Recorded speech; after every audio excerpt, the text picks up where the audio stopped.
Angazia mchango wa wajibu wa uangalizi katika uchaguzi haswa barani Afrika. Sasa je, ripoti na mapendekezo wanayotoa huweka mambo bayana, zina uzito upi na umuhimu wake ni gani?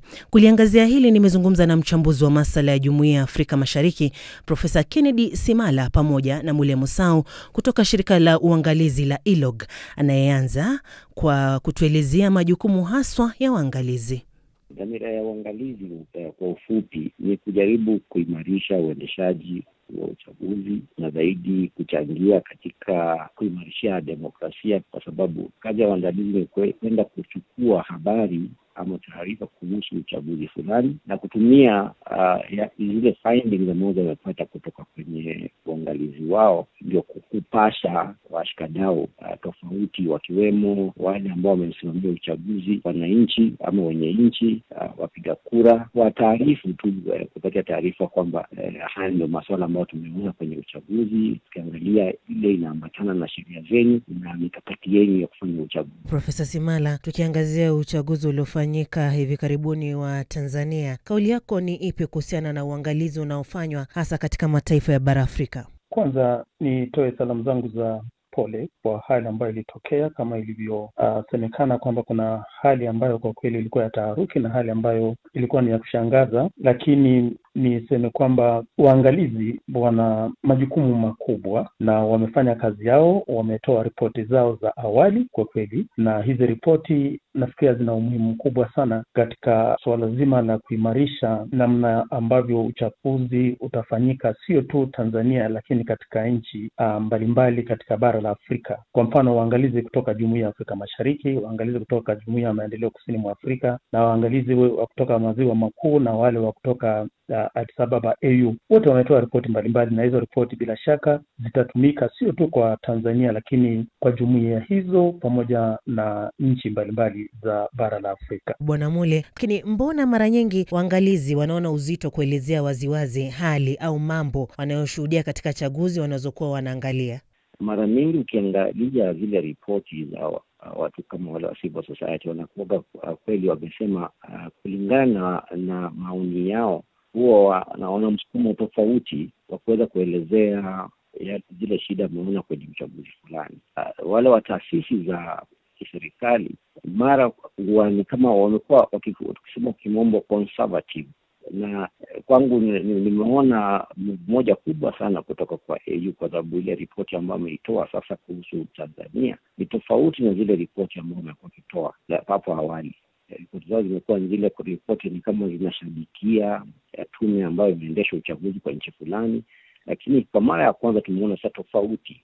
Nafikiri kwamba hii itachangia sasa, ile mwenzangu profesa amesema, kuimarisha demokrasia sio pale Tanzania peke yake, lakini nafikiri kwenye mataifa mengine barani. Profesa Simala, kama alivyoelezea mwanzo tu nikigusia ripoti hiyo ya AU inavyosema kwamba hitimisho lake ni kwamba uchaguzi mkuu wa Tanzania wa mwaka 2025 haukufuata kanuni za AU, mifumo ya kanuni za kawaida na wajibu na viwango vingine vya kimataifa vya uchaguzi wa kidemokrasia. Sasa kuna swala la ripoti za waangalizi kutolewa kuchelewa, lakini pia kukosolewa kwamba hazielezei bayana jinsi mambo yalivyo. Hili unalizungumzia vipi, Profesa? Hii ripoti awali kwa kweli inatoa mambo mbalimbali ambayo yanahitaji kuangaziwa na yanatoa mwanga, kama alivyosema mwenzangu pale kwamba yanatoa mwanga ambao unahitaji kuzingatiwa katika swala zima la kutathmini namna ambavyo mambo yalifanyika, nini ambacho kilifanyika, nini ambacho hakikufanyika na kwa nini hakikufanyika.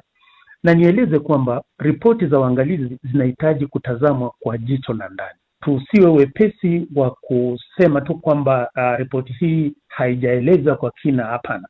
Ripoti zote ambazo nimezisoma, ya AU, ya Jumuiya ya Afrika Mashariki, ya SADC, ya Umoja wa Ulaya, kwamba zinatoa habari kwa lugha ya kidiplomasia, lakini habari zile ukizisoma pamoja na mapendekezo zina maana ya ndani. Kwa hivyo lazima tuelewe maana ya ndani. Kuna maana ya ripoti ambayo inatolewa. Lipi sasa wali linafuata wakati ambapo viongozi wanakosa kufuatizia hayo mapendekezo? Kwa mfano, Rais wa Tanzania sasa Samia Suluhu, tulipata kusikia kauli yake akisema kuwa ushauri wa waangalizi tutazingatia ila maagizo tumeyakataa. Hili unalizungumzia vipi? Waangalizi wanatoa mapendekezo, hawatoi amri, wanatoa mapendekezo. mapendekezo yanahitaji kufanyiwa kazi na wahusika. Katika muktadha huu, wahusika ni serikali ya Jamhuri ya Muungano wa Tanzania, na kwamba kuna mambo ambayo yametolewa, kwamba kama alivyosema Rais Samia Suluhu Hassan kwamba mapendekezo tumeyapokea. Maana yake nini? Kwamba tutayafanyia kazi, lakini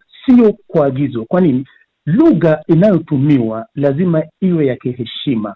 Hatutarajii kuona mapendekezo ambayo yanatolewa kwa lugha ambayo inaonekana ya dharau, lugha ambayo inaonekana kama ina laumu kundi fulani ama lile lingine, kwamba uchaguzi mchakato, uangalizi mchakato, kwamba hii michakato ina hatua mbalimbali. Kuna uwezekano kwamba katika hatua fulani kuna mambo ambayo hayakufanywa vizuri, na hilo limekubalika kweli na wote. Na alivyosema Rais Samia Suluhu Hassan ni kwamba tumeyapokea ya mapendekezo. Bila shaka serikali ya Tanzania itakaa na wataalamu wake haya mapendekezo yaweze kufanyiwa kazi, kwa sababu mambo yaliyotokea, sidhani kama kuna Mtanzania yoyote na mwanajumuiya ya Afrika Mashariki yote, kuna Mwafrika yote ambaye angependa kuyaona yakitokea. Lakini kuna hiyo kauli yake ya mwisho ambapo anasema maagizo tumeyakataa. Katika ripoti imeandikwa kwa lugha ina ujumbe. Mapendekezo yale yametolewa. Kwa hivyo huwezi kutumia lugha ambayo inaonekana ya kubeza taifa, huwezi kutumia lugha ambayo inaonekana kama inadharau taifa. Nafikiri ndicho ambacho ninavyoelewa mimi, ndicho ambacho anasema rais. Lakini kwamba mapendekezo wameyapokea, ndiyo haya mapendekezo kwa mfano 12 ya Umoja wa Mataifa, bila shaka wamepeka, kwa mfano katika muktadha huu wameyapokea. Maana yake nini? Tutayafanyia kazi, ninavyoelewa mimi. Je, waangalizi wanaweza kujifunza kutoka kwa waangalizi wengine, haswa wa ng'ambo, kwa mfano kutoka EU ambao ripoti zao huonekana kutiliwa maanani zaidi? Kuna waangalizi wanapaswa kuwa na maagizo yoyote kwenye ripoti zao. Inapaswa kuwa mapendekezo, na lazima pia tujue kwamba uchaguzi ni wa nchi fulani na uchaguzi wa wananchi wa hiyo nchi, kwamba yeyote ambaye anayekuja anafaa kujua kwamba mambo ya uchaguzi na uchaguzi utavyoendeshwa utaendeshwa kwa kanuni na kwa sheria za nchi fulani na haiwezi badilishwa. Waangalizi ambao hawajakomaa wengi ni wale ambao watapatiana vitu kama hayo maagizo. Wengi ni wale ambao watafanya kazi yao ipasavyo, waweze kutuma watu, waweze kutumia zile tools kama zile checklist za kuweza kupata ripoti kamilifu, na pia kuzungumza na washikadau tofauti, kwa sababu kuangalia uchaguzi sio kuja ile siku ya mwisho peke yake, na sio pia kuangalia kwenye kituo cha kupigaji kura peke yake. Lazima wazunguke kwenye kwa sababu ni taasisi tofauti au mashirika tofauti ambayo yanahusika kwenye uchaguzi. Je, ripoti hizi za waangalizi zimefaulu katika kuleta mageuzi? Robina, naomba niseme kwamba si kwamba ripoti za Jumuiya ya Ulaya labda ndizo ambazo zinafanyiwa kazi sana. Hapana, ni vile tu wao wanasema mambo kwa uwazi na kwa kutumia lugha ambayo watu wengi wanapenda, lakini huenda ikaonekana si lugha nzuri sana, na hapo ndio kuna tatizo kubwa. Kwa hivyo lazima pawe na heshima. Bila shaka mimi naamini kwamba ripoti hizi zitakuwa na umuhimu mkubwa sana, haswa kwa nchi ya Tanzania ambayo ndiye mhusika hapa. Ripoti hizi zitasaidia sana katika kuimarisha mchakato mzima wa uchaguzi. Uchaguzi ni mchakato, si tukio. Tarehe 29 ilikuwa tu ni tukio, hatua moja katika mchakato mzima. Kwa hivyo ripoti hizi unapozisoma kwa kina, unagundua kwamba zinazungumzia mambo ambayo yanahitaji kufanywa kabla, mambo ambayo yanahitaji kufanywa wakati wa uchaguzi wa kupiga kura siku ile, na mambo ambayo yanahitaji kufanywa baada ya pale. Kwa hivyo bila shaka mimi naamini kwa dhati kwamba ripoti hizi zitasaidia sana katika kuimarisha kanuni na sheria za uchaguzi, marekebisho ya katiba. Bila shaka katiba ya Tanzania, watu wamesema, waangalizi wamesema hayo yatahitaji kufanyika. Swala zima la kuweza kujenga imani katika uchaguzi wa Tanzania ni jambo ambalo serikali lazima ifanyie kazi. Bila shaka huyo ni mchambuzi wa masuala ya Jumuiya ya Afrika Mashariki, Profesa Kennedy Simala pamoja na Mulemu Sau